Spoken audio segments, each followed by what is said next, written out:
కుంభరాశి వారికి ఫిబ్రవరి నెలలో గోచార ఫలాలను పరిశీలిస్తే వీరికి జన్మలో శని సంచారము, కుటుంబ స్థానంలో రాహు, వ్యయ స్థానంలో రవికుజుల సంచారము, చాలా వరకు గ్రహాల యొక్క ప్రతికూలత ఉండడం చేత వీరికి అంత ఆశాదాయకంగా ఉండదు. ఈ నెలంతా కూడా అన్ని రంగాల వారికి కూడా అనుకూలత, ఇబ్బందికర వాతావరణం వచ్చిన అనారోగ్య సమస్యలు తప్పకుండా ఉంటాయి. ఆరోగ్యం కొంత ఇబ్బంది కలిగిస్తుంది. ఆర్థిక సమస్యలు వల్ల ఇబ్బందులు కలుగుతాయి.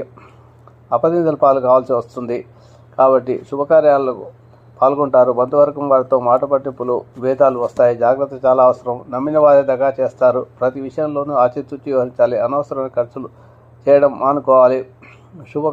మూలక ధన వ్యయం అవుతుంది. వీరి చేతిలో ఉండదు. వీరికి అనుకూల దినాలు 4, 6, 11, 15, 22. ప్రతికూల దినాలు 2, 9, 13, 17, 19, 27 రోజులలో ఎలాంటి పని